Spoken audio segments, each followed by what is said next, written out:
Well, good afternoon, everybody, and welcome to this, our third dialogue event. These dialogues have been convened by the British Council and by the Science and Innovation Network of the UK's Foreign, Commonwealth and Development Office.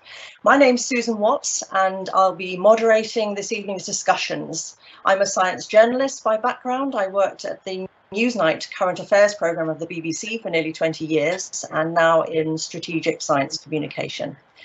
Our first dialogue focused on vaccines against COVID-19, and our second looked at how to communicate data in a pandemic.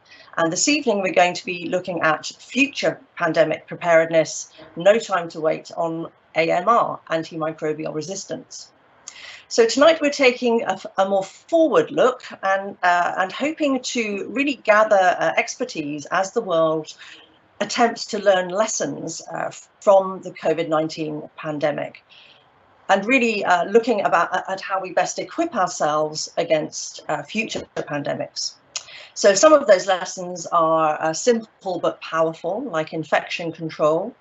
We might find ourselves discussing, for example, global cooperation, surveillance. We might look at barriers to global preparedness, and we might look at a broader canvas of issues around AMR and how those sit against climate change, for example, or environmental pollution or agricultural practices. So we're very excited that we're going to be hearing from our keynote speaker, and later to convene our special roundtable discussion of experts. And this evening we're going to be joined by representatives from Estonia, from Poland, Slovakia, Slovenia, and from Turkey. So I'll just tell you a little bit about the format for tonight's discussions. We'll have an introductory talk. We will have a roundtable discussion from our experts, and then we will have, very importantly, questions from you, the audience. There's going to be plenty of time for questions, and we're asking you, if you are feeling inspired during the event, to pop your questions in the Q&A chat, and we will be gathering those together during the course of the evening and asking at the end, where we have about half an hour or so for the Q&A. So first of all, I'd like to introduce you to our keynote speaker, Professor Dame Sally Davies. Now, Dame Sally is the UK Special Envoy on Antimicrobial Resistance.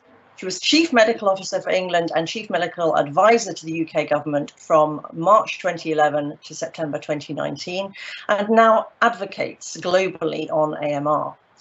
Dame Sally has spoken widely on this very important subject. She was chair of the 2013 AMR Forum at the World Innovation Summit for Health, and was for 3 years the chair of the World Health Organization's Strategic and Technical Advisory Group on AMR. Most recently, Dame Sally has been appointed as a co-convener of the UN's Interagency Coordination Group on AMR. She was a member of the WHO's Executive Board from 2014 to 2016 and has led delegations to a range of WHO summits and forums. So between 2004 and 2016, Dame Sally was Chief Scientific Advisor for the Department of Health here in the UK, and she was actively involved in NHS R&D and founded the National Institute for Health Research.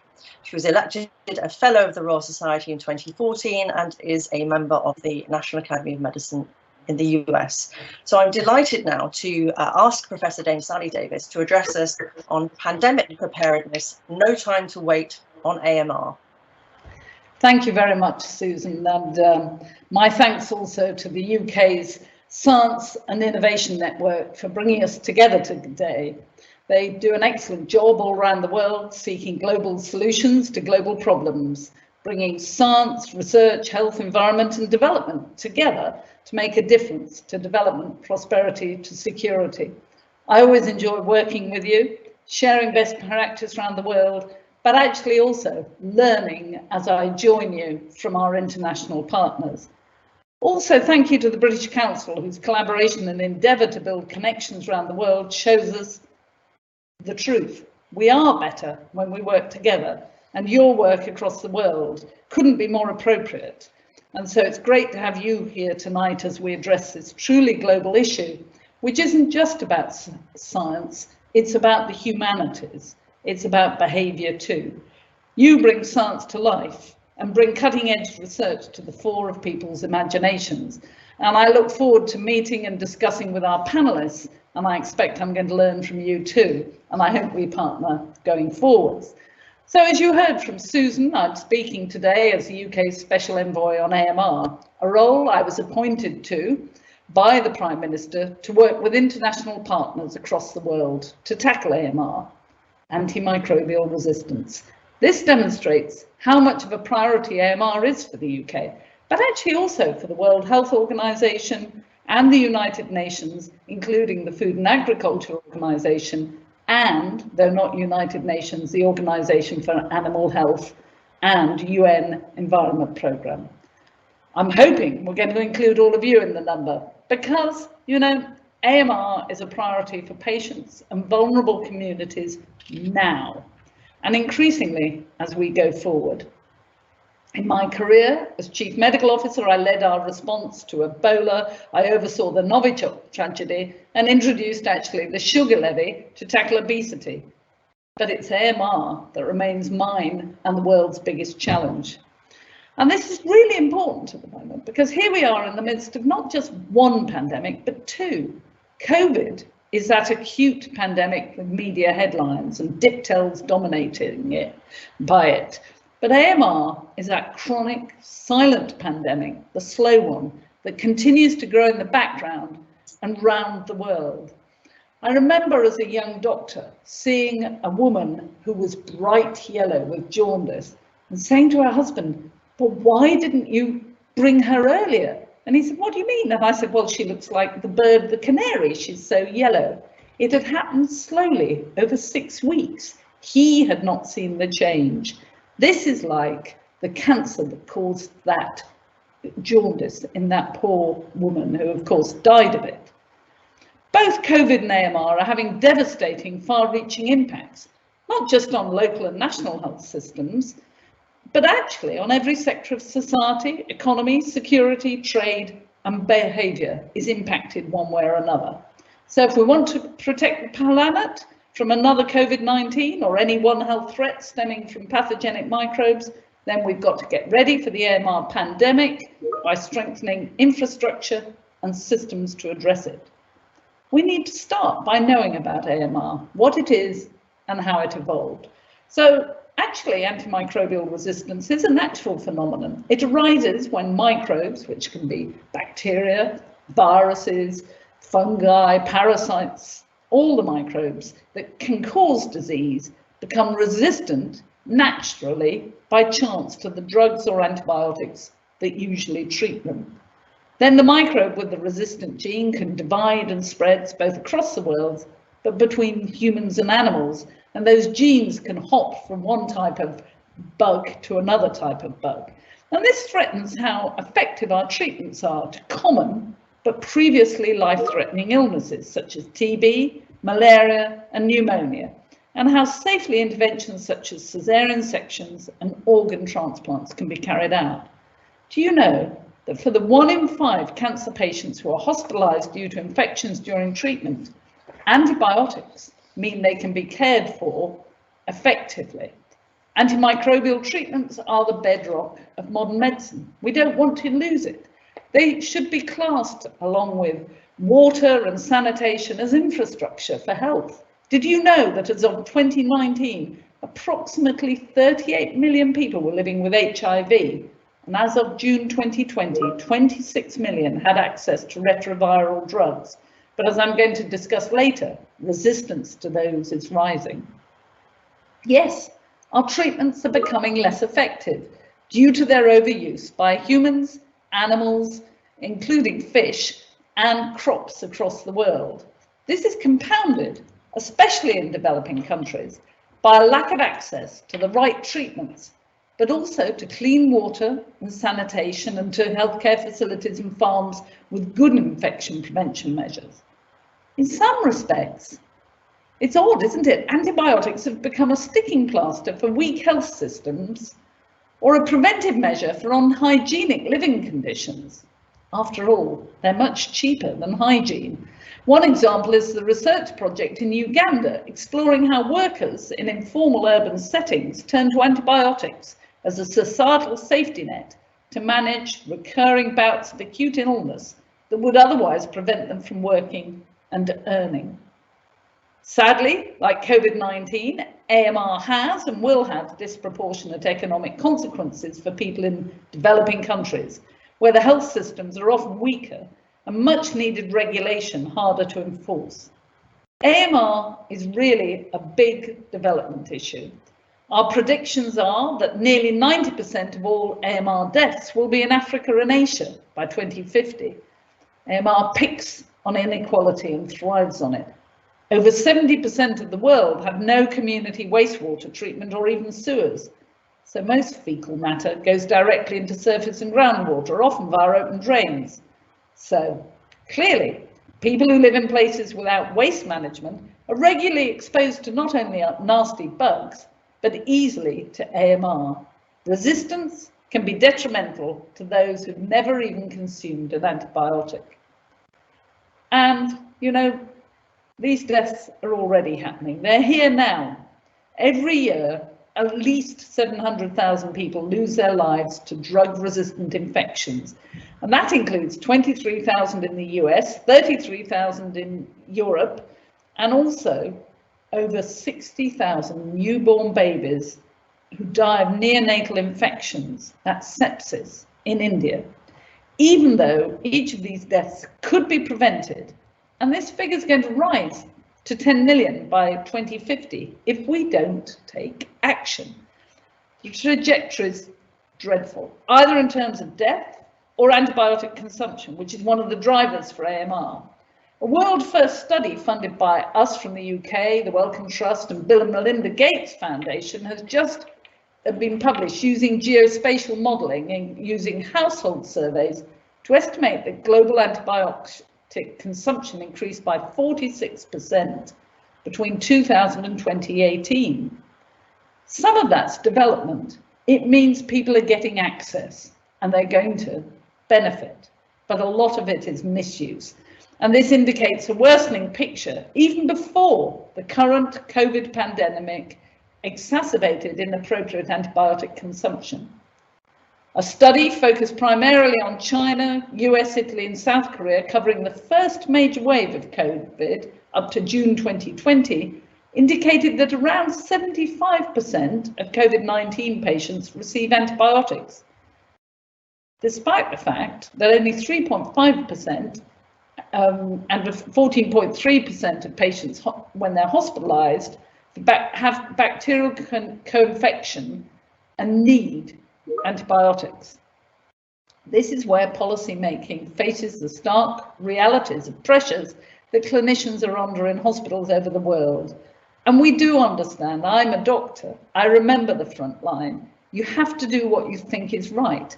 But guidelines published by national governments and the World Health Organization to limit antibiotic usage is sometimes difficult to follow in the heat of the moment, or to change and stop the antibiotics the next day when you know what's going on. This in itself poses a challenge which both researchers and policymakers can address together. In the UK, we've had a series of clinical trials for COVID treatments, and we recently demonstrated that azithromycin has no clinical benefit for patients hospitalised with COVID-19. That resulted in a recommendation to hospitals and general practices not to use the antibiotic to manage COVID-19. But of course, we've got to monitor this, looking at incentives or interventions to make the not use possible and practical. We don't want the pandemic of AMR to be accelerated by the pandemic of COVID-19. We all know AMR underpins a number of global challenges, global systems, and most importantly, the Sustainable Development Goals. The indicators on good health and well-being are clearly at risk, as I've talked about, but so are those on poverty, inequality, hunger, and I would argue gender. Take HIV and AIDS, where the SDG progress has been uneven and where there's a direct link with AMR. Do you know, in Malawi, a study found 90% of patients were taking retroviral therapy, but 80% of patients with high levels of HIV in their blood had resistance to 2 or more of their HIV retroviral drugs. That's resistance. These patients were tragically 70% more likely to die within 2 months of being admitted to hospital than those without drug resistance. The drugs were being wasted, the lives were being wasted, and people were suffering. The London School of Hygiene and Tropical Medicine study, the first of its kind, demonstrated how AMR is undermining antiretroviral treatment and how important it is to quickly diagnose drug resistance in HIV patients to try and get the right treatment. And with stigma and marginalisation driving entire communities to miss out on access to health systems, educational services, this speaks to the issue, and AMR too, that's really about access to treatments. It's opportune that this year the UN will host a high-level event on both AMR and another on HIV and AIDS. How can we learn from COVID-19 to bolster our international efforts? We shouldn't forget that conflict, displacement and migration hasten the spread of AMR, but also that AMR impacts national security. And actually, I arranged for AMR to feature as one of the few global health threats on our UK's National Security Risk Register, because even before COVID-19, we were living through a steady degradation of drug security.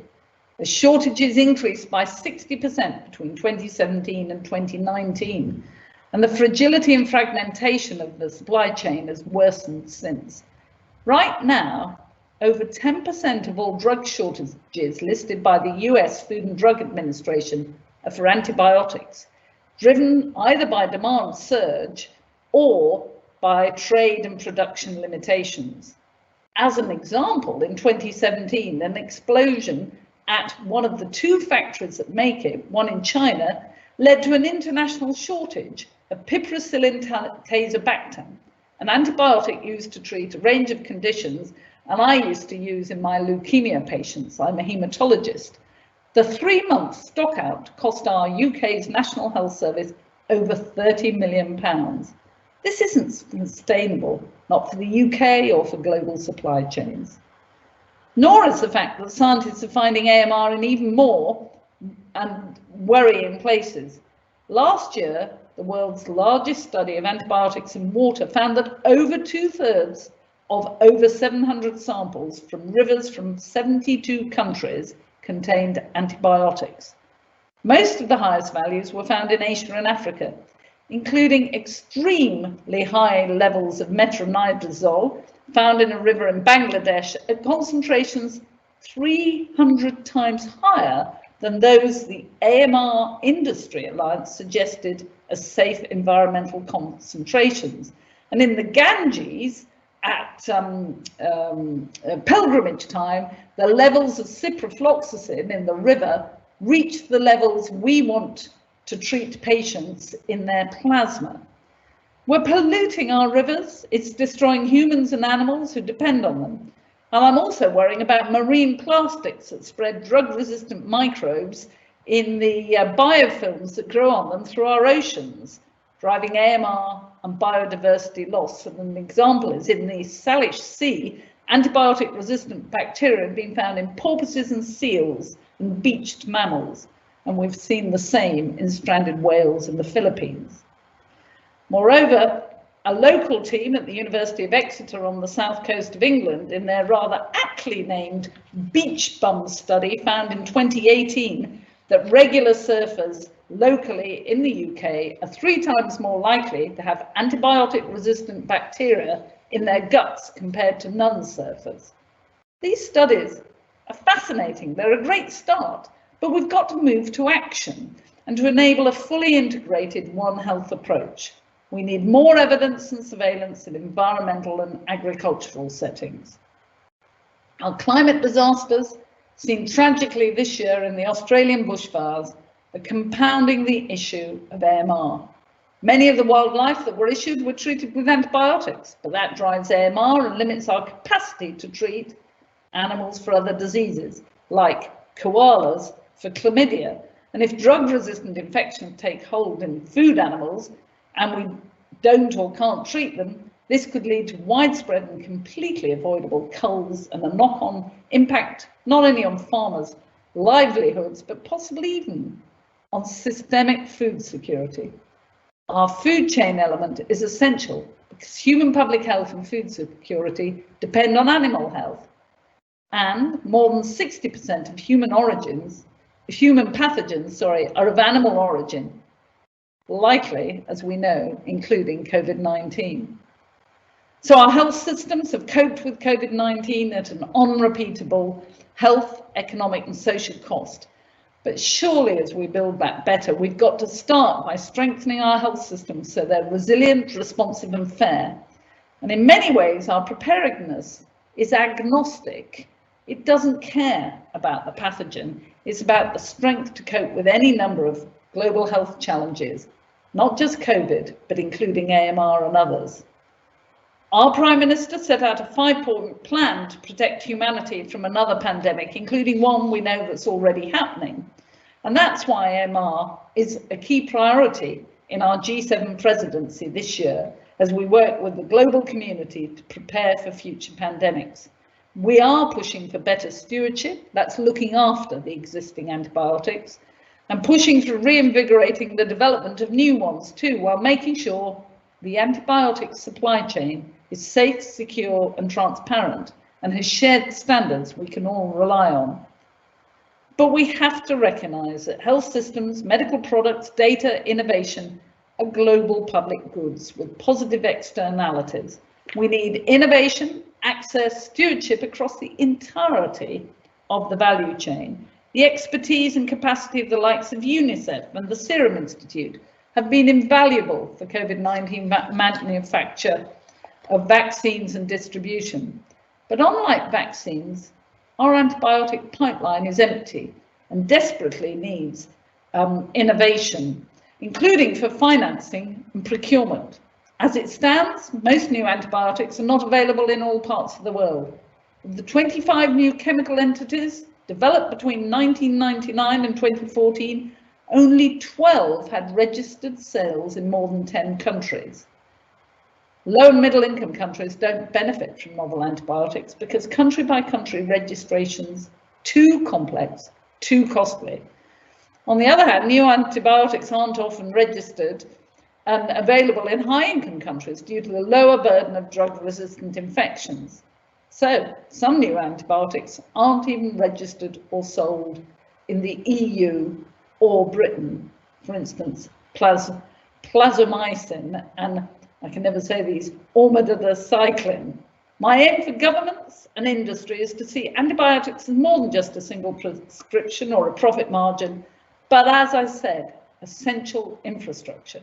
This is why the UK is the first country in the world to trial a new system to secure a pipeline of innovative treatment options for NHS patients. Our so-called Netflix model will pay for antibiotics by subscription based on the value to society, not on the volume of pills used. Following a rigorous process with expert clinical input, 2 treatments, cefidorocol, manufactured by Shionogi, and ceftazidime with avibactam, manufactured by Pfizer, have been selected to move into this innovative health technology evaluation process. We need other countries to join in to implement similar innovative mechanisms, hopefully starting with the US Pasteur Act that would establish a similar de-linked payment model. Collectively, this would give the world's best healthcare systems the best chance of treating patients. COVID-19 is the first pandemic we're facing in our digital age, so using technology and data to overcome it and strengthen our health systems in doing so is an opportunity we must not pass up, not least because it helps us to work collaboratively across borders and languages. And our official development assistance, UK government's Fleming Fund, is the first major international aid investment dedicated to addressing AMR with data at its heart. Across 24 countries, we're bringing evidence and people together, evidence they've generated to support countries with lab equipment and skills. Surveillance to monitor patient data lets them have evidence-based care, vital in settings with limited healthcare resources, but also contributing to global reporting. We all know our response to AMR is only as strong as our health systems. The World Bank's done some fascinating modelling showing the correlation between the abundance of resistance with levels of sanitation and health. We might expect there to be higher AMR in countries with higher maternal death rates, but there are also higher rates when there are fewer skilled birth attendants, showing it's a problem underpinned by health system capacity and capability. We need to move forward, and water and sanitation are vital pillars of our response. So infrastructure like running taps and clean toilets and drinking water are essential. We don't want people drinking the surface water riddled with antibiotic pollution, but it's also to do with knowledge, and we're pleased that the UK is collaborating with Unilever to raise awareness about hand washing to tackle COVID-19, and we've got a Commonwealth partnership for antimicrobial stewardship. Across the world, our political leaders are collaborating and committing to AMR. So I'm proud that 135 countries have finished their own national action plans to address AMR. 50 more are writing their national action plans, but they've got to be funded. And to make this happen, we need to make the case for long-term preparedness. The recent Global Preparedness and Monitoring Board that WHO set up highlights pandemic preparedness failures, saying it would take 500 years to spend as much on preparedness to equal what COVID-19 is costing the world. The report says global COVID-19 response has been a collective failure to take pandemic prevention, preparedness and response seriously and prioritise it accordingly. We need the World Bank and Development Bank to incentivise countries to invest in pandemic preparedness and AMR mitigation. There is some progress and it's laudable. Think about in January 2020, the Indian government introducing draft legislation to place limits on the level of antibiotic residues that pharmaceutical manufacturing sites can release into wastewater. As a leading antibiotic producer, this really is an important step, and we hope they can make it happen and that other countries will follow. There's been fantastic work through guidelines to change prescribing practice, and these new guidelines adopted and incorporated across Commonwealth and G20 nations. I think one of the most exciting new global developments is the establishment of a new global leaders group on AMR by the UN. The members, with heads of state, ministers, private sector and civil society representatives, bring their expertise and influence to catalyse global attention and fight AMR. I'm honoured to join this group, and I'm determined we're going to work through the UN community to make noise and make a difference. But data is decisive in carrying up and on the political momentum and showing how important it is. We need to show the scale of the problem, but the impact of policy interventions as well. We've got to take AMR from a largely technical issue now to one with global political resonance. But we've got a lot of challenges in AMR research. Our understanding is patchy. So we look to the Intergovernmental Panel on Climate Change with jealousy, and we have recommended an independent panel on evidence for action against AMR, which we hope that the WHO will be setting up along with the FAO. We also need data to combat misinformation, another symptom of this pandemic. In Romania, more than 50 articles appeared in traditional media and a social media campaign conducted in Romanian. An online debate featured an audience survey gathering responses for 45,000 people, showing 15% of respondents still believe antibiotics treat viruses. Our evidence has to have the power to change the narrative and secure health outcomes, not only for COVID-19, but for AMR, and we've got to learn to communicate more effectively to everyone.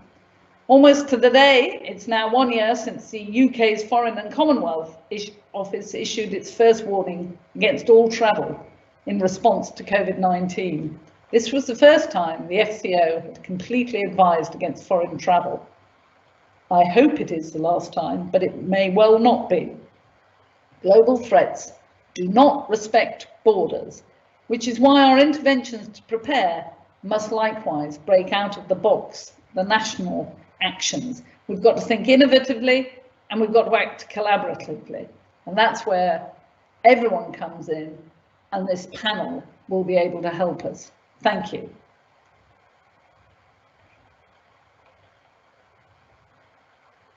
Thank you so much, Sally. That was a very inspiring talk with lots and lots of points that I hope we'll pick up on in our later discussions. So I was fascinated to hear, for example, about the Netflix model on evaluation.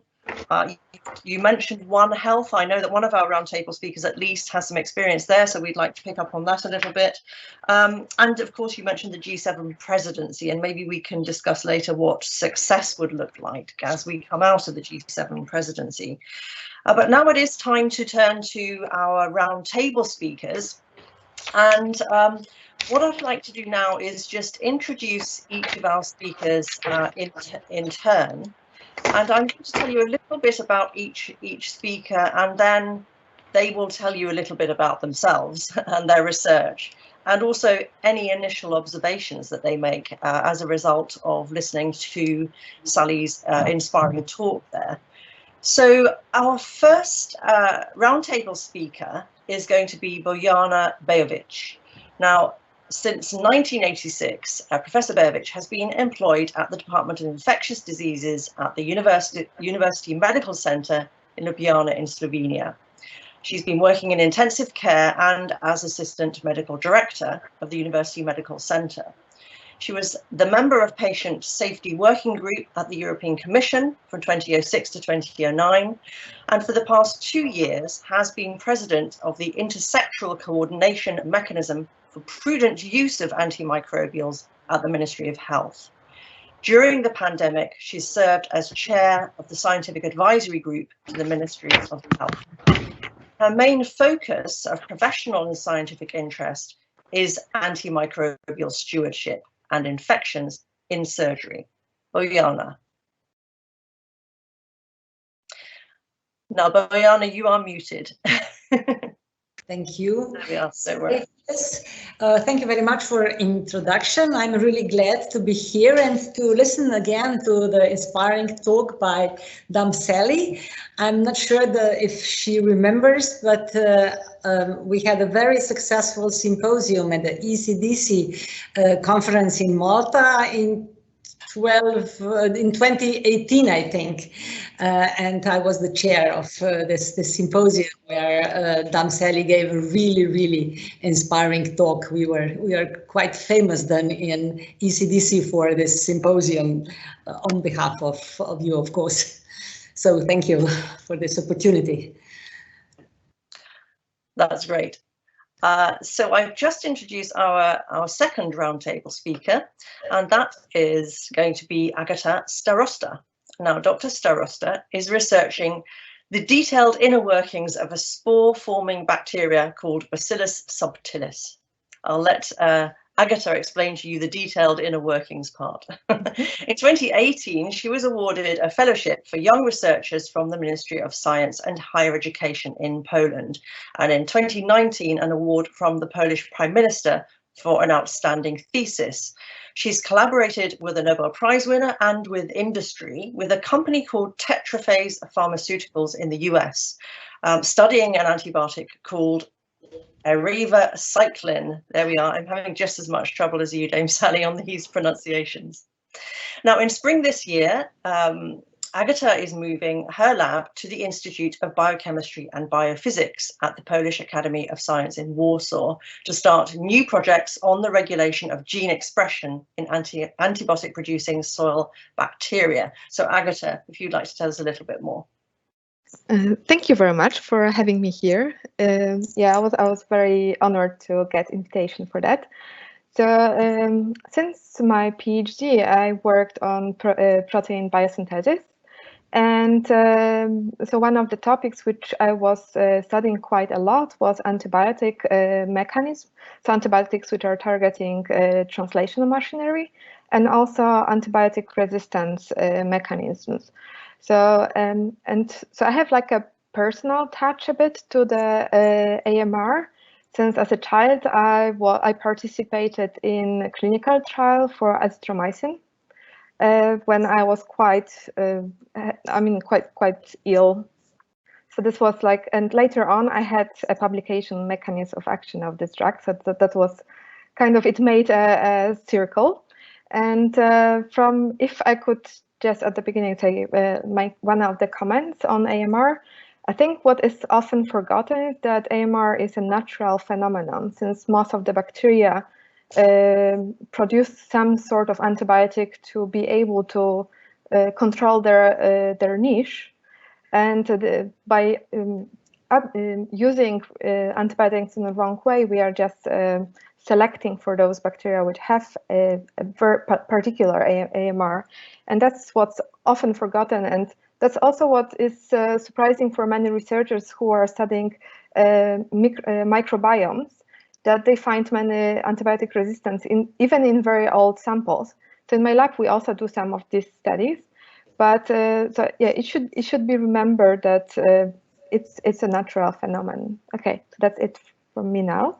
Thank you very much, Agata. So just before I introduce our next roundtable speaker, just to remind you, if you have a question for any of the roundtable speakers or for Dame Sally, please do pop those into the Q&A section, the chat section on Teams, and we'll gather those all up for questions towards the end.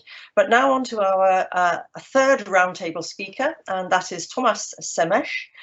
Dr. Semeś is a molecular biologist. He's head of genomics and bioinformatics laboratories at the Comenius University Science Park and R&D director of a biotech startup called Geniton.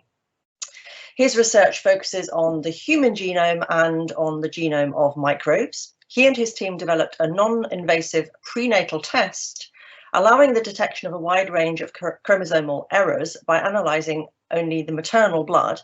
And this is widely used in clinical practice. His second major focus is microbes, and most specifically on zoonotic viruses and bacteriophages, which are viruses of bacteria and regarded as a future treatment option in a post-antibiotics era. Maybe we'll discuss that too. So his team also sequenced the first genomes of the SARS-CoV-2 virus in Slovakia early in the pandemic. So over to you, Tomasz. So thank you very much, especially for the keynote speech, which was very interesting and of course very important. So AMR tends to be a well-recognized problem in the scientific community, and of course one of the solutions for that is to look at other treatment options that are available. And one of them seems to be quite elegant, and that is so-called bacteriophage or phage therapy, because bacteria such as us also have enemies, and these enemies are called phages. And of course, we can use those in theory, but also in practice as a treatment for especially multi-drug resistant bacteria. If I may, I would like to present a couple of slides now. Let me try to start those. Bacteriophages have certain advantages, but also certain disadvantages. So one of the advantages are that they're easily produced and they have low or even zero side effects, and they have very high specificity to a host. So they're actually specific to a given strain of the bacteria, of the pathogenic bacterium, not even species. However, they also have disadvantages. They are not a well-defined treatment, and so-called phage cocktails are hard to put through EMA, for example. it is also quite hard to predict and model their effectivity. And one of the things is connected to also their biology. Most of the phages tend to be lysogenic, so they don't actually kill the bacteria, but they reside within them, and they are just some sort of co-travelers. And even they can contribute to their bacterial resistance. That was actually my PhD thesis, the focus on antibiotic resistant genes that are carried by bacteriophages. But there is a workaround. Bacteriophages contain so-called antimicrobial peptides such as endolysins. And we have thought out a certain concept that would be applicable as a personalized solution to basically AMR problem. So we can now, thanks to advanced genomic technologies, do so-called metagenomic analysis of a given environment, such as patient or a wastewater. And in wastewater, we figured there are many even new bacteriophages that can be isolated and analyzed. We build a pipeline to detect new or novel potential microbial peptides, and as a result, we can have newly defined treatment options in terms of new peptides identified in given environments. And that later on, in theory, we could use as a set of available treatments for after having analyzed a patient sample in which we identify pathogenic bacteria, and then we can personalize and produce those microbial peptides for that patient. So although this being currently just not the main research topic of my group, but since the topic of AMR is growing in intensity as a problem, we tend to focus on that more in later years, and we also published a couple of papers on that topic. Okay, so thank you. I will stop the presentation right now and thank you very much, Thomas. Thank you for that introduction to an interesting idea, which we can maybe discuss a little further later. I'll just introduce you to our final panelist this evening, and that is Serap Suzuk Yildiz. Now, Serap is a clinical microbiologist in the Ministry of Health Microbiology Reference Lab at the Department of National AMR Surveillance Laboratory in Turkey. She's a member of the board of the Turkish Society of Microbiology and of the National Study Group on the standardization of antimicrobial susceptibility testing. She's especially interested in carbapenem and colistin resistance in gram-negative bacteria, and worked as a consultant for the World Health Organization on a costing and budgeting tool called AMR NAP, for which Turkey is the pilot country. She's going to tell us a little bit about a system called One Health, which I think you mentioned, Sally, earlier. So over to you, Serap. Thank you. Good evening from Turkey. Thank you so much for a kind invitation. And also second, thank you to Dr. Dame, because her presentation is very informative, and also it is very exciting. I am thinking like her, because AMR, in my opinion, AMR is a pandemic. In my opinion, not silent, maybe.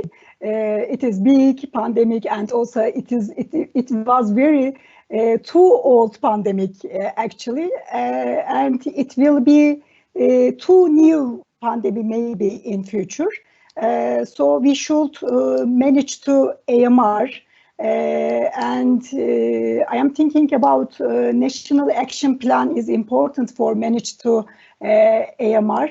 because it is useful tool, because national action plan, it is giving many information about your country, and you can see a big picture from your country. It is so important.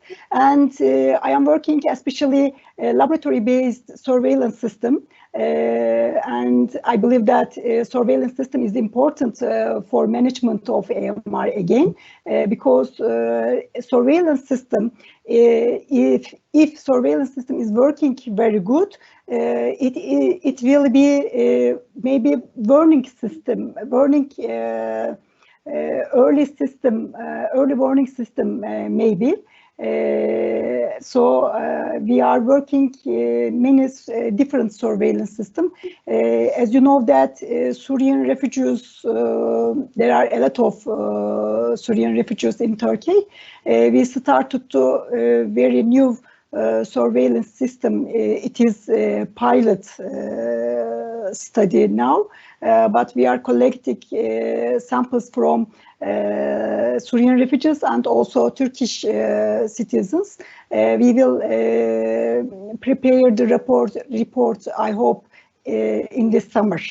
Thank you. Thank you very much, Serap. But just before we widen out the discussion, just a housekeeping point, just to let you know, if you're wondering why we have 4 panelists on our roundtable instead of 5, unfortunately, Tanol Tenson has not been able to join us. We're still optimistic he may do, but that's just that's just to let you know. So I wonder perhaps in our first, before we move on to sort of solutions and the way ahead, perhaps we can come back to the point there that Serap has been talking about on surveillance as a starting point, and this very interesting pilot. And I don't know if any of the roundtable speakers would like to pick up on Serap's opening there about the importance of surveillance, inter-country surveillance, and what implications that has for the bigger picture. Maybe Dame Sally, but if anybody else would like to pick up on that. Thomas, yes, Thomas, go ahead first.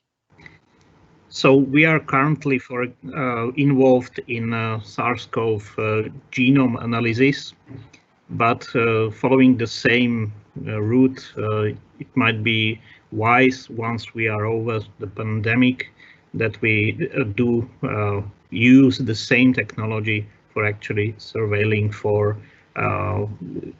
resistant genes that will tell us something about the pool of resistance that is present in environments such as wastewater and so on.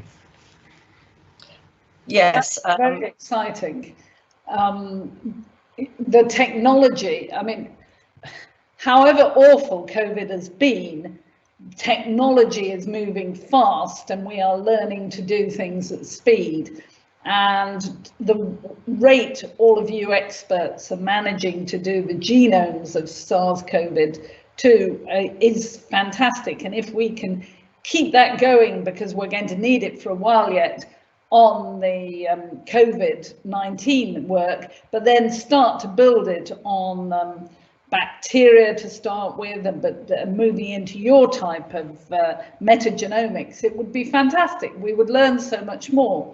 And we do need to know what's going on, because how can you, without knowing what's going on, and there are old ways as well as you're looking forward to the future, decide how to treat our patients, decide how big the problem is, look to see what else we should be doing. So I think your suggestions are terrifically exciting, but we've been trying to support countries, 24 countries through the Fleming Fund, develop basic surveillance, you know, low-income countries. We're all from decent income countries. Yours are probably going up and ours may be going down, but they're all decent income countries, and we have basic labs in our hospitals and reference labs. I mean, Serap runs a reference lab, but many hospitals don't have that, and we've got to help them and then start to look out to the community to get the basic data. Thank you. Thank you both. Sarah, I wonder if there's anything that you might like to share that you've learned in running your pilot so far that the rest of the panel could really benefit from.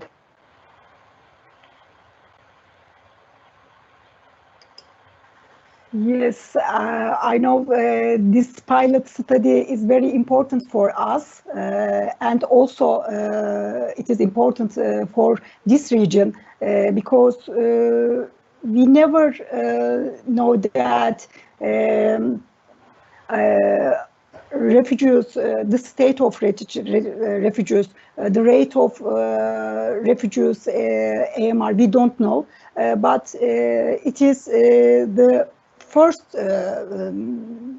step, but it is very big step, and we are collecting data 7 different cities.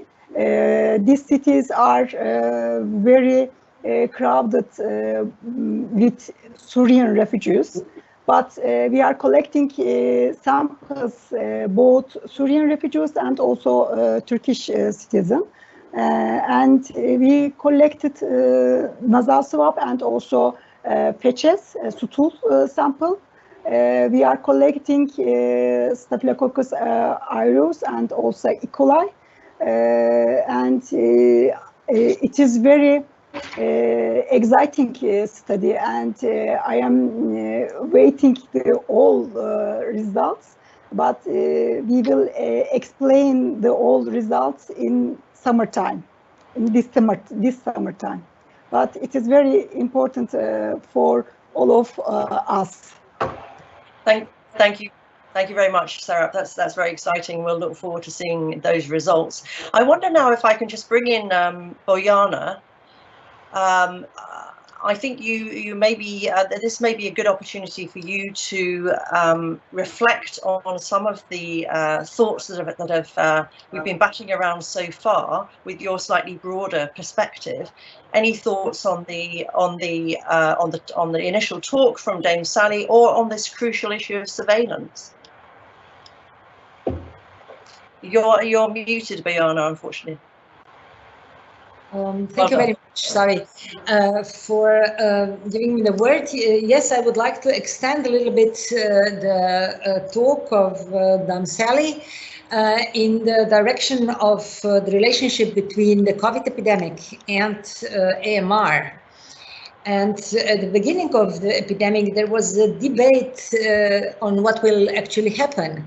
And some of my colleagues also in other European countries said that perhaps the AMR problem will go down, at least for a while, because we will have less surgical patients, perhaps some wards will be less crowded, then we will use personal protective equipment, we will take care about hospital hygiene because we would like to protect ourselves and so on.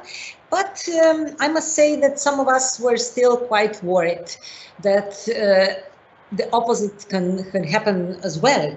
And we sent out a questionnaire already at the beginning of the epidemic on what actually the doctors in hospitals prescribe to patients with admitted because of for COVID. We got answers from 23 countries at that time, and together 82 different hospitals. And I must say that the results were quite heterogeneous and discouraging, actually.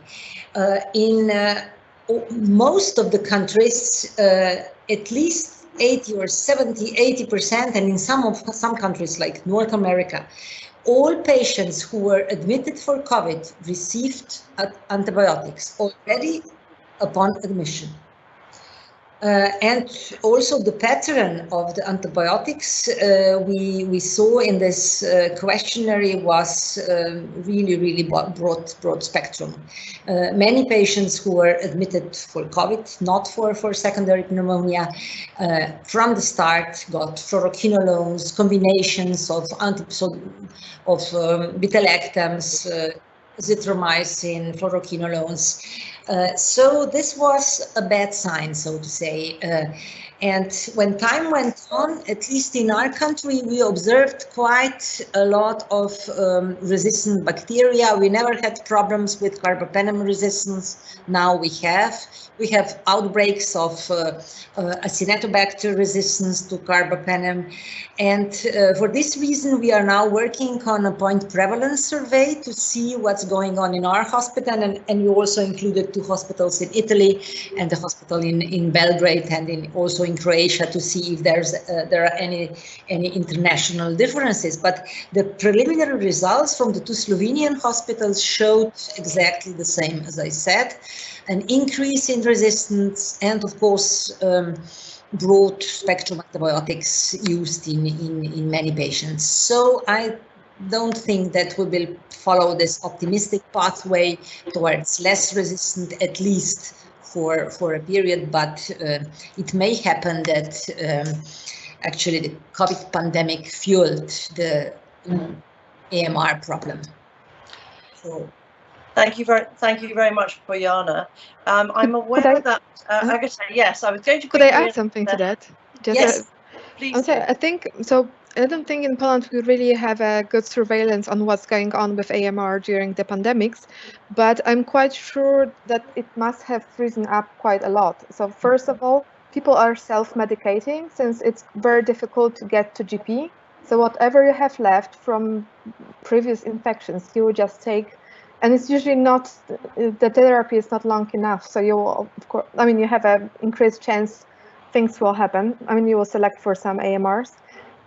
And also, since the only contact to GP is really by a phone call, often to the doctor, to be on a safe side, they prescribe broad spectrum antibiotic, even for very like minor infections, which probably could be just, when you spend a few days at home or use some herbal remedies instead of antibiotics, which, I mean, but you just, I mean, the healthcare system is really struggling at the moment. So I think that the problem is increasing. Thank you very much for that important point there. I wonder, Dame Sally, if you have a view or if, indeed if there's any data on the change in people's behavior, whether they are using old medicines and they are being prescribed more antibiotics by GPs who are erring on the safe side. Is that what you're seeing? We haven't seen hard data yet, but we are hearing exactly the same, that a lot of consultations are happening by phone or on the computer, and doctors want to play safe. And indeed, there's a rise in online pharmacies who say they've got a doctor, but in fact it's a kind of bot that takes you through. And so we are expecting to see increased use and the consequences, but we need the data, and we haven't got it yet. Okay, thank you very much. Well, I wonder if now we can maybe discuss a little bit on this point about lessons learned. We've already heard one lesson learned that perhaps we can draw on the fantastic work on genomics. But I wonder if any of you have thoughts on other important lessons we should be learning from the pandemic that we can apply to this second pandemic of AMR. Is there anyone who would like to pick up on that? Thomas, I think you had your hand up first, if you'd like to. Well, we should also consider COVID-19 as a complex disease. In at least in part of the cases, fatalities are caused not by the actual virus, but also the bacterial sepsis could be responsible for the septic shock and the death of the patients, at least a small part of them. And this correlates not only with some information from our pathologists who are unable to find the virus sequence or virus proteins in the fatality cases, at least in a significant small part. Yes. So. And now, is that Bojana? Yes, Bojana, would you like to come in there? Yeah, we also observed quite a lot of staphylococcal sepsis in patients with COVID, and then also what we've seen already with flu in most severely ill patients, fungal infections and aspergillus. This is something that is even more prominent than in flu patients. And because they're on ventilators, can I ask you? Yes. Yeah, so it's a ventilator effect. Ventilation and steroid treatment, not only the short one for COVID, but the prolonged one for pulmonary fibrosis prevention, and things like that. So does this mean, Dame Sally, does this mean that we're going to need more of the sorts of trials that you mentioned on what does and what doesn't work, or to persuade people not to use antibiotics, or are we really stuck in a position where we can't really avoid that? Well, we'll have to use some antibiotics, won't we? And what I was trying to say, and I think our colleagues here are actually much more expert than me. I quite understand when you get a sick patient coming into your hospital, you might want to start an antibiotic. But in a hospital in our countries, you have access to cultures and scans and everything, and you need to reassess after 24 hours and say, did I get the right treatment, or is this COVID on its own, and stop that treatment if it's not needed. So it's not, but I do think we are going to need far more studies of better ways of doing this. You will know, Susan, that I'm very proud. One of the things I did was persuade the government to give me over £1 billion every year to fund the National Institute for Health Research, which is funds not only doing clinical research and clinical trials, but infrastructure in hospitals and ITUs to collect the data, to administer them.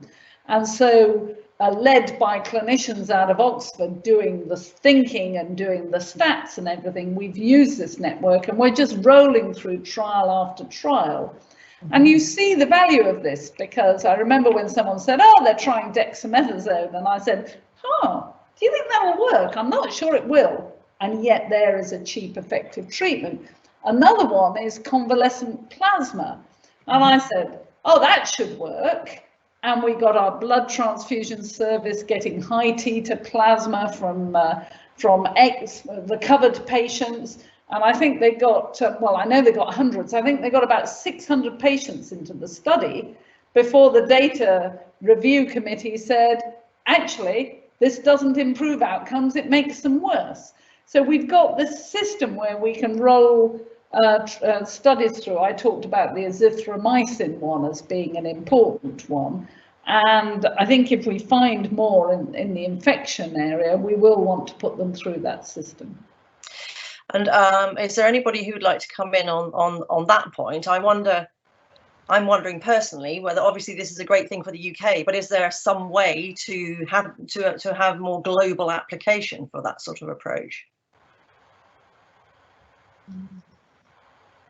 I mean, it would be nice if, at least on the, for example, EU level plus UK, that we had some sort of unified system where we submit this kind of data, because we may have them on the national level.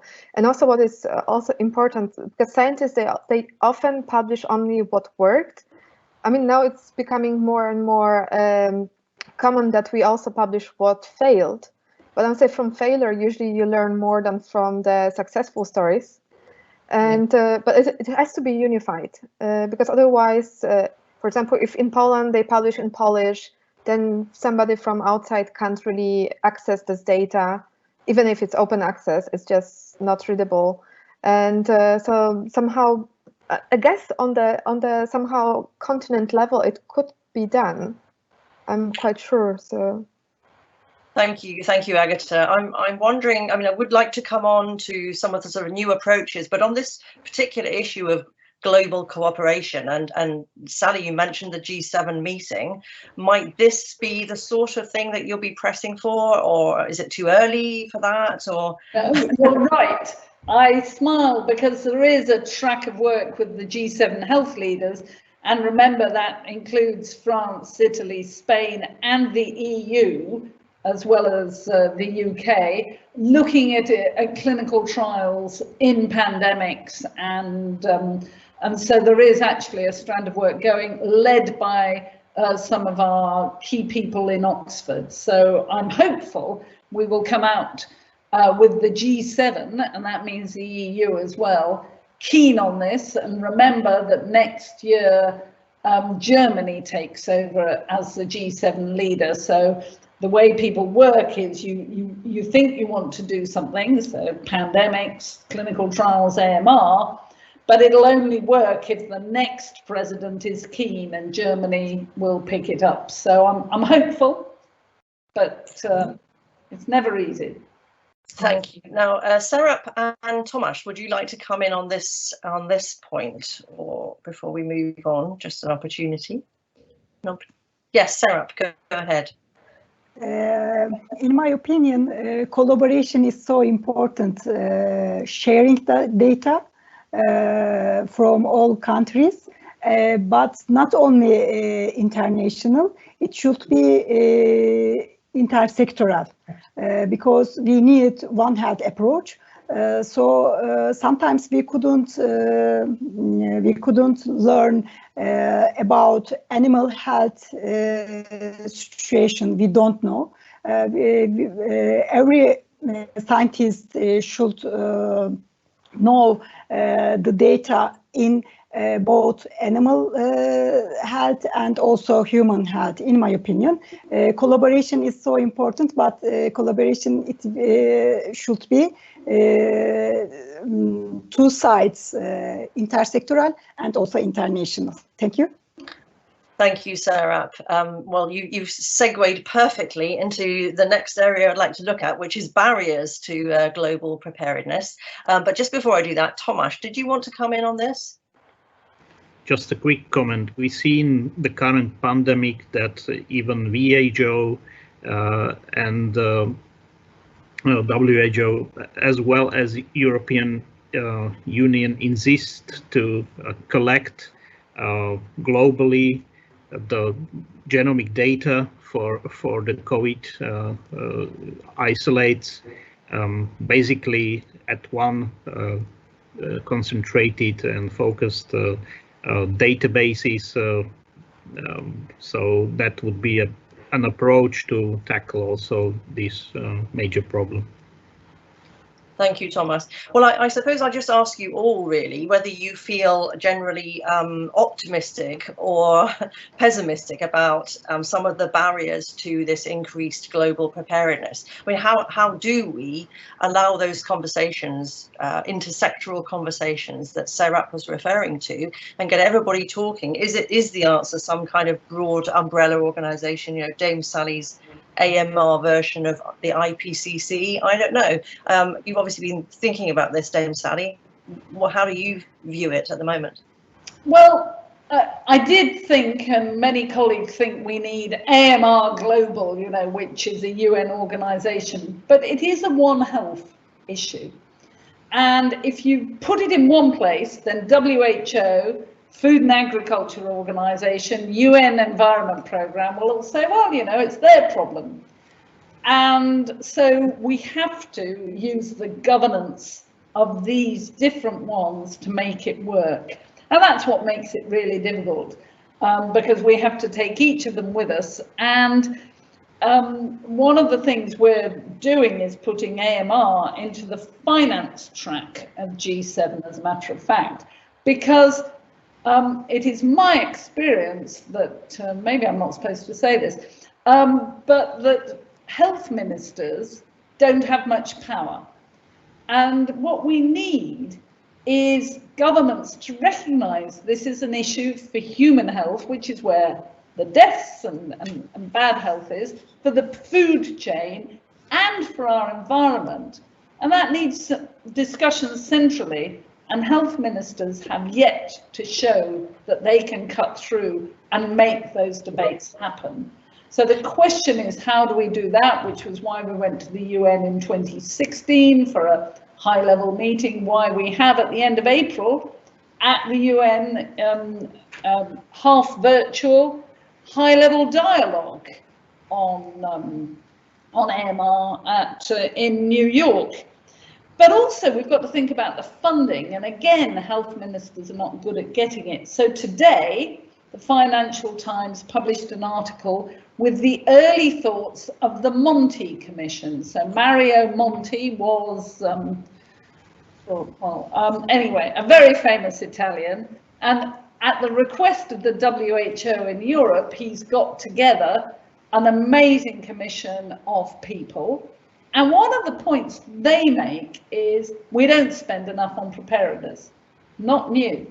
But that what we should think about doing, and it's, you know, for OECD to think about, and World Bank and G20, is do we start to look at investment in global health security differently?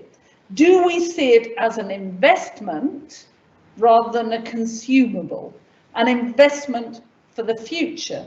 In which case, if you do, you would start to invest in it as capital rather than using GDP consumable kind of money. And that might release some money for global health security, of which AMR is but one point. So very interesting to look at what Mario Monti and his commission are putting forward, and he's talking to Italy, who are the head of the G20, about their ideas. So I think some of this will bubble up in the G20, and I welcome it because I think it's very important, and they are talking about AMR as well as COVID. Excellent, really interesting change from consumable to investment. I wonder if the rest of the panel would like to pick up on that. Maybe you think maybe you agree health ministers don't have power. Maybe you think that's changed because of COVID, or do you think this finance approach is the right one? Agata. Well, I don't think the health minister is the person really to address it's. Or maybe it's a combination of like a science minister with health minister, so it will have to be somehow joined together. And I mean, so it's definitely a good investment because we put some money in, but then we have all the data and we have surveillance, and we can develop fast screening, good diagnostics. So we actually spend less money on all the other things like antibiotics and all what can happen when it fails and so on. But and also it's like the tools, they start to be there. So the COVID pandemic showed how quickly we can develop many of the tools. And for example, so one of those in terms of sequencing, like for example, technology, the Oxford technology, nanopore. I mean, this is fantastic. I mean, it still has some flaws, but it's small, it's relatively cheap. It's they have devices. I mean, it's not available yet, but they want to have a device which you just connect to your phone, and you can get the genome of the bacteria. So very quickly you could, without doing all the serological tests, agar plate tests, you could know what antibiotic resistance you have. And based on that, you could then try to choose what treatment you choose. Then you could use like narrow range antibiotics rather than broad spectrum antibiotic. So to prevent some of the side effects. And also like development of things like Bentolab. I don't know if you've heard about this. So it's like a very small, compact mini lab where you have all the equipment. I mean, you have PCR machine, centrifuge, and everything you need to prepare for the sequencing and for nucleic acid diagnosis. And for, I think, 1,500 pounds. So it's something which was developed, for example, for so-called third world countries. So something that you can provide with relatively cheap equipment for diagnostics. So I think we start to be there. The need for this kind of things, I think, is now understood, and it should be people should be like trained how to use this kind of things. But one of the things, even if we get all these tools into work, one of the things which is often forgotten is data analysis and storage of the data, which is another problem because, I mean, there's huge amount of data, which often scientists, it's also expensive to store this kind of data. So some sort of national repositories should be created so that it would be safe. Thank you very much. Thank you very much, Agatha. Really interesting points there. And again, I do wonder whether these sorts of developments, rapid testing and all of those kind of small, fast responses that we've been forced to find because of COVID, hopefully will get a real boost now and be applied to elsewhere. So Serap or Tomasz or Bojana, would you like to come in at this point? Yep. Go ahead. Okay. Or Bojana, did you want to come in? Well, thank you. Of course, I really expect that we will get kind of a boost because of this development seen with the COVID-19, because the technology is there. Actually, there is a gap between its usage in everyday practice at the bedside. Because it's relatively expensive, but as Dame Sally said, it's a kind of investment. But we should not forget, of course, if we speak about AMR, it's also about infection control, and this is usually related to staffing and to the education of a medical and nursing staff that deals with the patients. This was, I believe, one of the reasons why things went wrong during the pandemic, because unskilled people were forced to work with patients, with more patients than usually, and there were breaks in regular hospital hygiene that usually do not happen anymore. And this is one part that is perhaps even more difficult to improve than technology. And I believe that there is an understaffing in healthcare in our part of the world, certainly not so to the west of Europe, but still I believe that we will need with more patients, more COVID patients, more geriatric patients, staffing that will cope with AMR as well. So in general, this is all investment in healthcare. And this is something that the governments in all countries should be aware of, that this is an investment that is unavoidable. And the quicker we do these investments, the better revenues we will get. Thank you very much, Bojana. Tomasz, did you want to come in on this specific point? Yes, so the situation of current pandemic just showed us how important sufficient financing of national health policy institutes is important. They have a lot of different policies, not just coping with the pandemic, but as we see it in our country, the insufficient financing led to basically insufficient amount of people dealing with all these policies, and that just showed how risky in such a situation this is. So definitely not just providing new technologies and better equipment, better buildings, but also to build sufficient human resources to be able to cope with next challenges. And of course, we aren't still over the pandemic currently. Absolutely. Thank you very much, Thomas. And just Sarah, on this point. Yes. There you go. We know that One Health approach is important, but there are some gaps in all systems, because, for example, in my country, Ministry of Health is responsible for National Action Plan, but Ministry of Food and Agriculture, also Ministry of Environment, the big member of National Action Plan, but coordination mechanisms is very hard. It is not good, and it is not good working, and also it is very hard to communicate.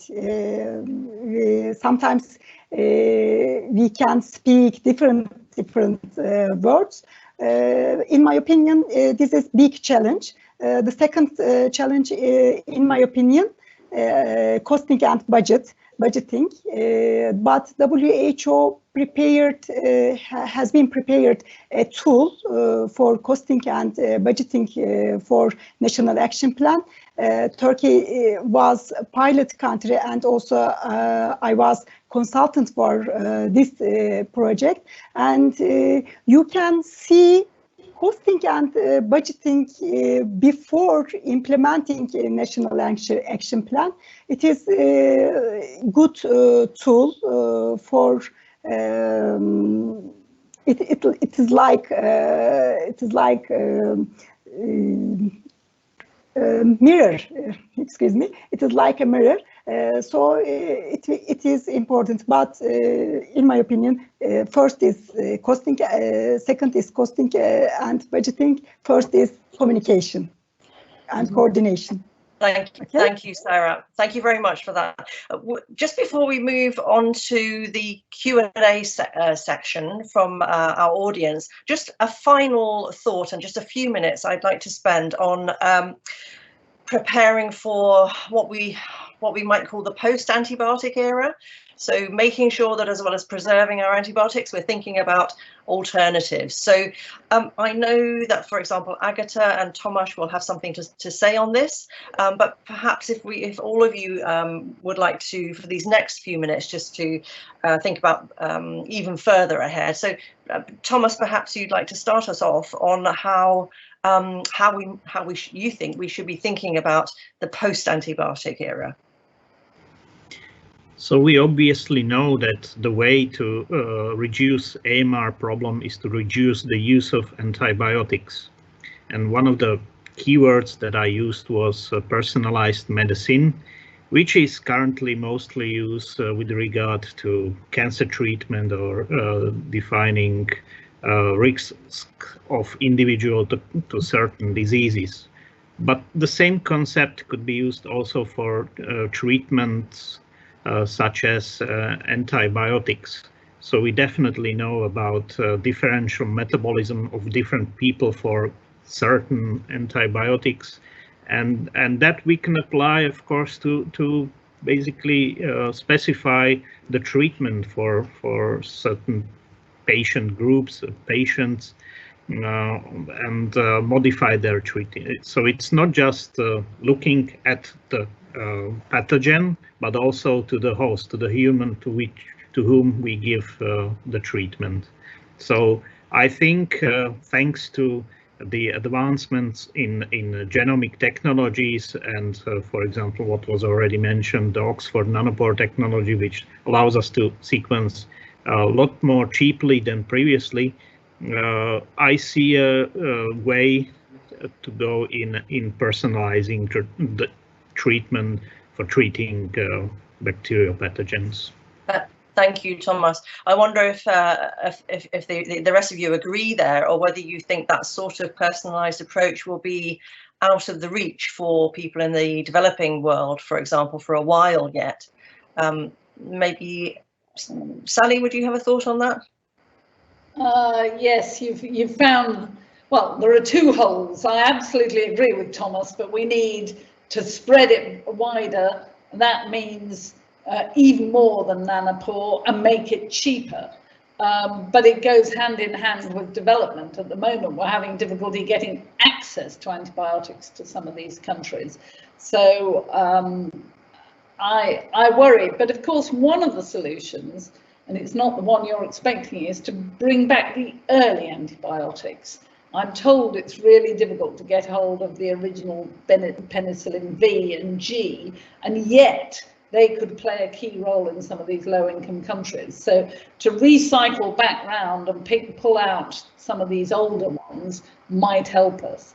But I'm still optimistic that there are antibiotics to be found or to be made if only we could crack the market failure and make it worth the while of researchers and companies. Okay, well, that sounds like a cue for you, Agatha. Yeah, so in terms of like looking for new antibiotics, I mean, it's quite a complicated process. And also once you have the golden antibiotic, it takes like around 10 years to get it on the market. And at the end, it's the last resort antibiotic. So companies are not exactly interested in selling it because the profit won't really cover the research which was funded. And but I think one of the ways to maybe try to improve is, so it was shown by some scientists that mixing antibiotics together, like from antibiotics from different groups and antibiotics with different kind of adjuvants, it may just very quickly change the efficacy of those antibiotics. So definitely more research on that needs to be done. And often like mix it with like active compounds which are not necessarily considered antimicrobial. It may just change the way it works. So that would be one way of trying to get around this problem. Another is like from the very new technologies would be the mRNA vaccines. So once we have sequencing available and we know what pathogen we are fighting and what specific AMR is there, we could use mRNA vaccines or CRISPR technologies. But also so it's not so far future anymore. And it is known that mRNA vaccines, I mean, they can be produced quite fast. And other like more alternative ways would be bacteriophages, which Thomas already mentioned. And something which was not developed that much and researched as much is preying bacteria. So there are some bacteria which eat other bacteria, and they do it in a very clever way. So they produce outer membrane vesicles, which are packed with antibiotics and proteolytic enzymes, and they just send it on other bacteria to kill it and to use it as a food source. But I would say this kind of technology could also be used to fight some of the persister infections, because that's what often is a problem. So it's not the bacteria which we cut from the outside which is making us ill. It's the bacteria which we have in our body, something which was just sitting there and waiting. For example, one of the such examples is our bacteria which are called L-forms. So pretty much every bacteria can become L-form. It's especially when you use cell wall targeting antibiotics, bacteria just decides to stop producing cell wall. So those antibiotics will just not work anymore. And such phenomenon is often observed in urinary tract infections. So, but you can overcome it by just mixing antibiotics with another one, which is just preventing that the bacteria can stay hidden in your bladder. So it's like a lot of basic research needs to be done, and I think a lot of like clever ideas needs to be tested. So yeah, it's a lot of work ahead of us. Thank you, Agatha. A really great sort of whistle-stop tour through the opportunities, which has left me feeling quite optimistic actually about the future. So I would like to move to Q&As, unless anybody is burning to come in on those last points, if that's okay. Somebody has a noisy microphone. I wonder who that is. There we are. So I'll just we've had a lot of questions in, and I'm going to whiz right to the top. And this one is very specifically for Dame Sally. So I'm going to read it out, but there's a few acronyms in here. I don't know what they mean, but maybe they mean something to you. So here we are. The presence of antibiotic resistant genes, ARG, and microplastics in WWTPs and discharged waters is considered as hotspots for marine environments where they're discharged, due to the presence of antibiotics and high bacterial density. ARGs that occur by horizontal gene transfer are frequently reported in AATs. Are there any studies conducted in the UK on WWTPs, which are the common source and hotspot of both microplastics and ARGs, and the relationship? Now, I'm hoping that means something to you, Sally. I think that question came from someone who's far more expert than I am at this. I'm a policy wonk rather than that. I'd have to search the literature, and as you're going to be better at it than me, send me an email when you know the answer. That's a very good idea. And now our panelists may like to in there. Does anybody feel they would like to address that question? No. If not, we'll allow Sally and the questioner to have an email exchange and move on to question 2, which is about EU legislation. So more comfortable territory, perhaps. Okay, EU legislation. What is the EU legislation for phage therapy, and do all EU countries allow marketing for phages? Now, this sounds like you, Thomas. Yes, so currently the legislation is missing, basically. So many of the therapies based on phages have this problem that I mentioned, that the approval is problematic because it's not a well-defined therapy. So usually what's available are so-called phage mixes, and we don't know exactly the content. So currently we have genomics that allows us to basically describe what's in them and also describe its quantity, but it's something that's available in the later years. So first you have to have a defined therapy, then you have to go through clinical trials, and some of them are already running in Europe.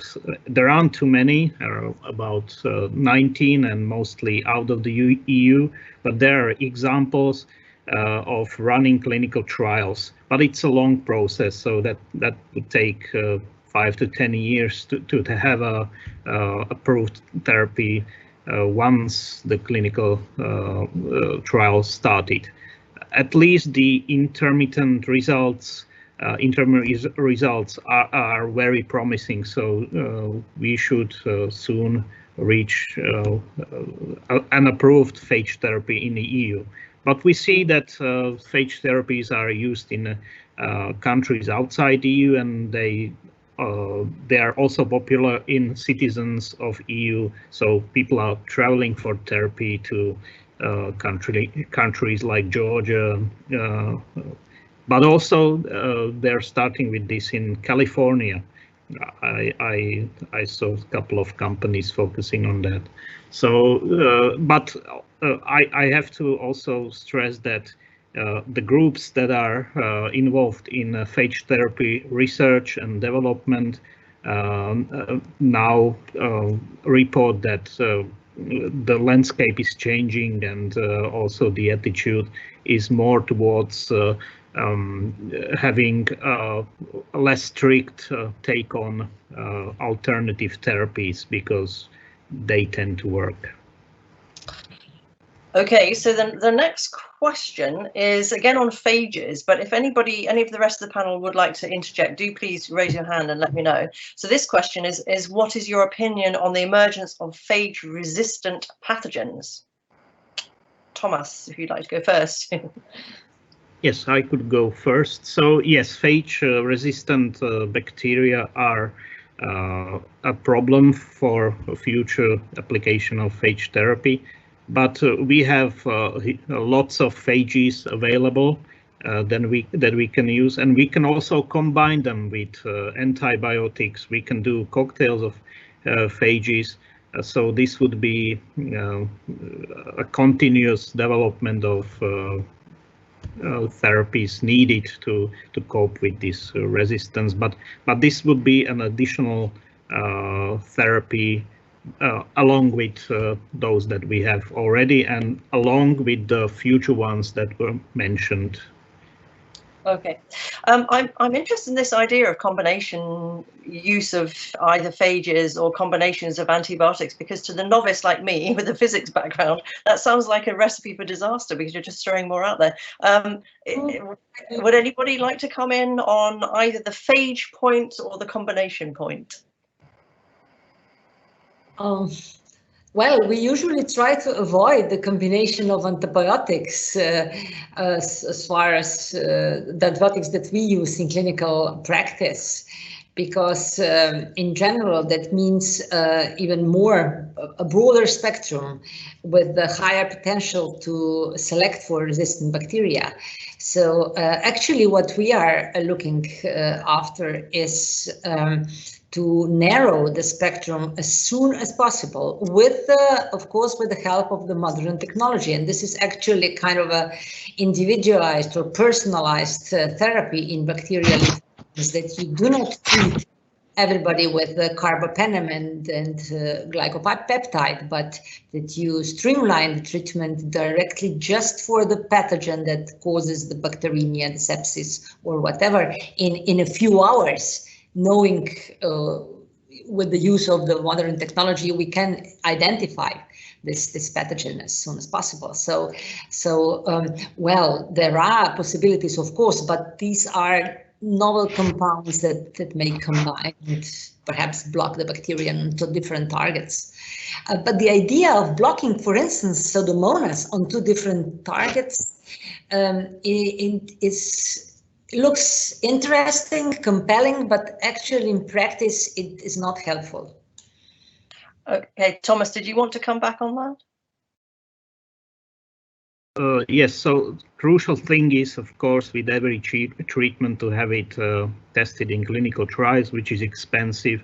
And we are turning back to the point that we have to do more of the basic research and applied research, and that requires financing.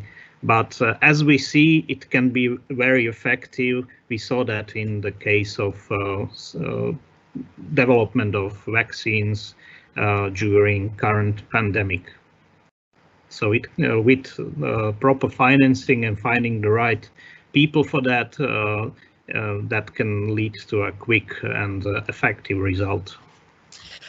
Okay, so I think we're going to, oh, Agatha, yes. If I could add a bit more on the mixing. So it's not every combination which works. That's why we need more basic research. Yeah. It's often the combination of bactericidal with bacteriostatic antibiotics which somehow works, but it has to be tested.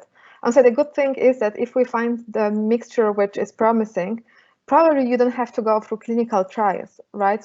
I mean, they are all approved. So, well, I mean, of course it's a risk, but if you have a really bad infection and no time and you have this kind of data, then you can go for it.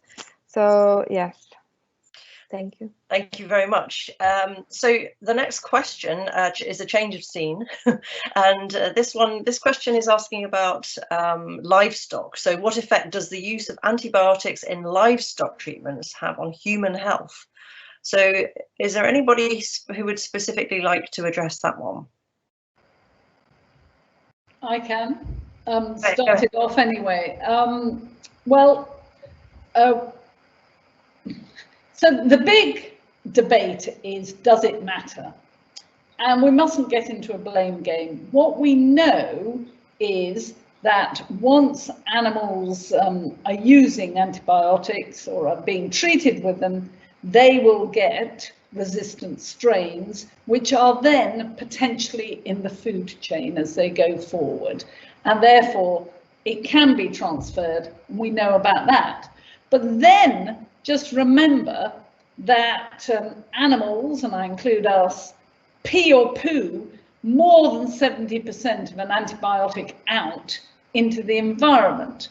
So the more you're using in the animal, the more, and the food chain, the more you are contaminating the environment.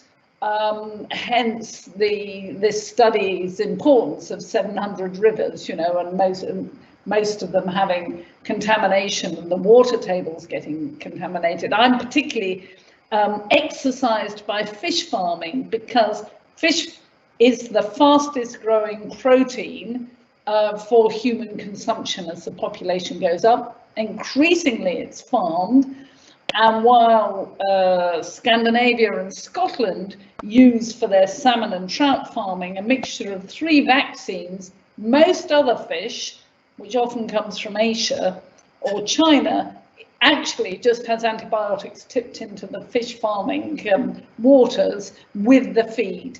It's filthy, it then washes out into the waterways and the water tables and the oceans.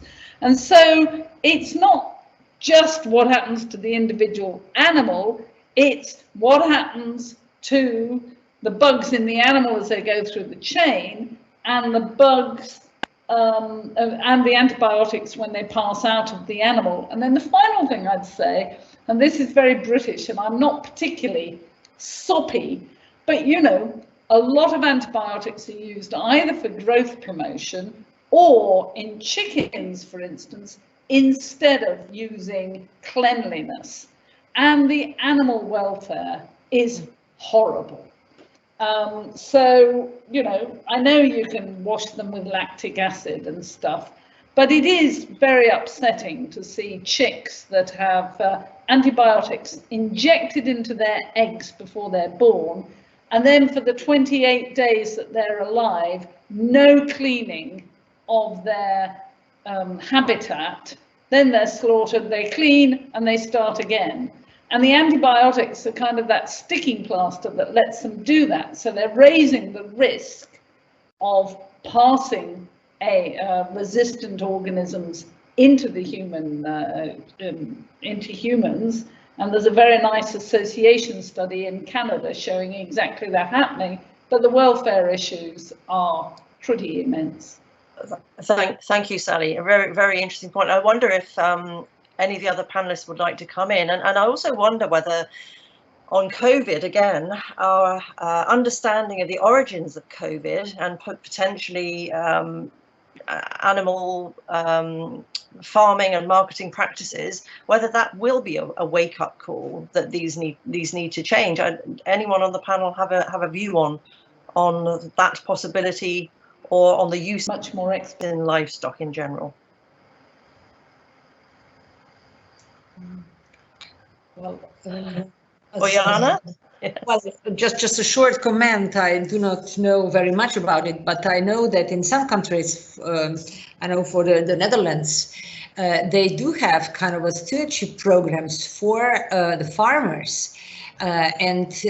When they started to survey the use of antibiotics in farm animals in Europe now, I would say 10 years ago or something, they were very high in the antibiotic use in animals, which was really the contrast to the low use of antibiotics in the Netherlands in humans.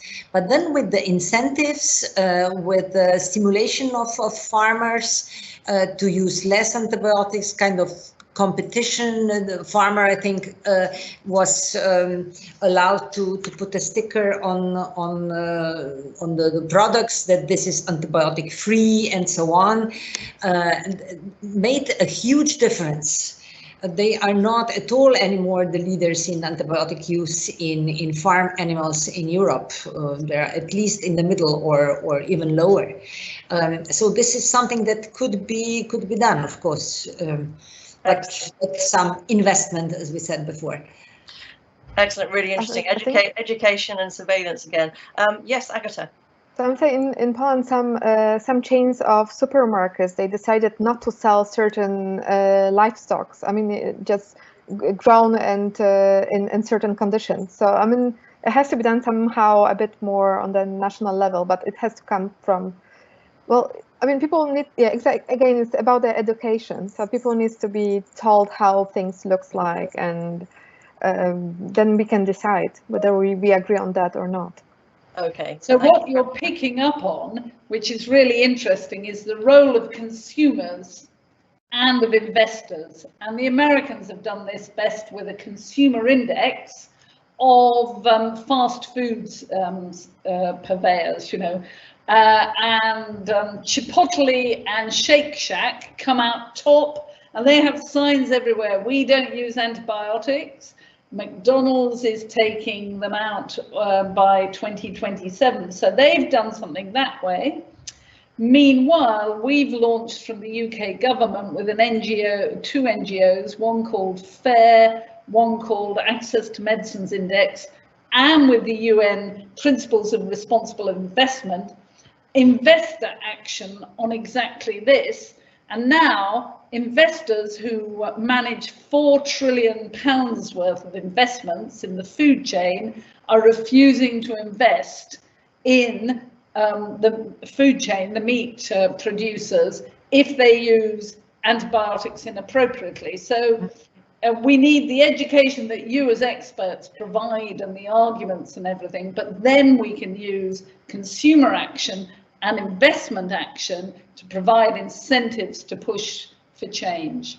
Thank you. Thank you. So interesting. And we've seen how influential that investment action can be on climate change, and big moves in that respect recently. So we've got a few more questions. We've got 3 more, quite broad issues. So the next one is, it's sort of surveillance. We know that surveillance studies are important, but discovering new antibiotics or alternative therapy options for AMR is important too. What do you think about stem cell or exosome therapies for AMR? Would anyone like to come in on stem cell or exosome therapies? No. No. Thomas? Everybody is saying no. Okay, well, maybe that's an email question. Right. Next question then. Oh, Bojana. Just a comment to this, I don't know the stem cell or exosome, but we've learned something with the bacterial world, that anything we invent, bacteria will survive. So we need to use anything we use against bacteria carefully, very carefully. So very good point, very valid point. Okay, next question. Do you think that there will be a drastic change in the research on hospital-acquired infections due to the pandemic? And would that require a sudden increase in research funding on hospital-acquired infections internationally? Anyone like to pick up on that one? Well, I wish there was, I mean, that was the future, but I'm afraid once the pandemic is over, it will be just back to how it was before. Probably, I mean, researchers will focus a bit more on that because it's interesting and because there will be probably some funding schemes introduced, and then it will be forgotten again. And yeah, so I really hope that the pandemics will change the way we look at that. But the realistic view is that probably not much will change unless we really force the change. Thank you. Would anyone else like to reflect on that? No, not at the moment. Okay, well, the next question then is, what do you think about the presence of resistance-related genes such as ESBL encoding genes in bacterial plasmid DNA when bacteria are found as susceptibility phenotypically? Now that's beyond me, so I'm hoping that maybe that one of you knows what that means and can answer, or again, it may be an exchange is needed. Thomas, well done. Yes, well, plasmids are X chromosomal elements of the bacteria, and they tend to collect some of the genes of bacteria, and they can be transferred to other bacteria, even different species for certain plasmids. So they are the vehicles of the evolution, and especially they are involved in the spread of antibiotic resistance in bacterial communities.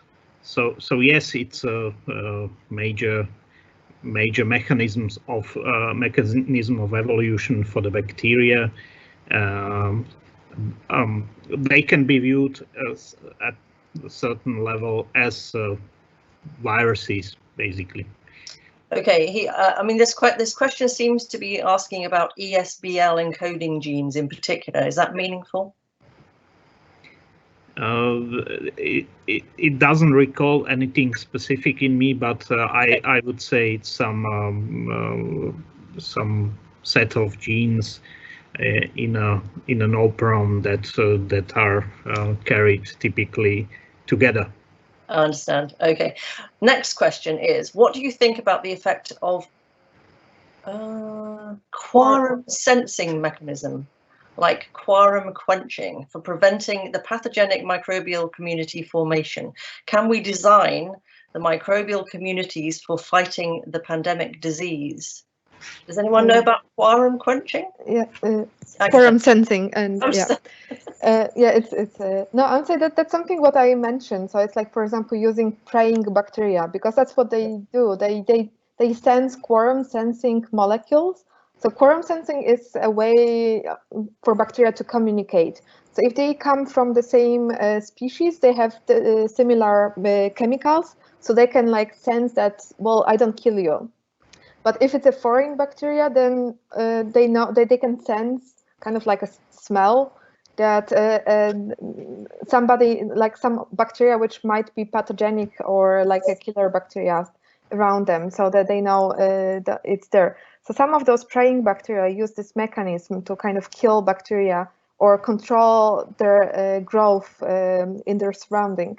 So I mean that's for sure something which could be used. I mean, it's only still in the very basic fundamental science level, but that's one of the ways to go with the research. That's so interesting. It sounds a bit like pheromones for bacteria. I don't know. Thomas, did you want to come in there?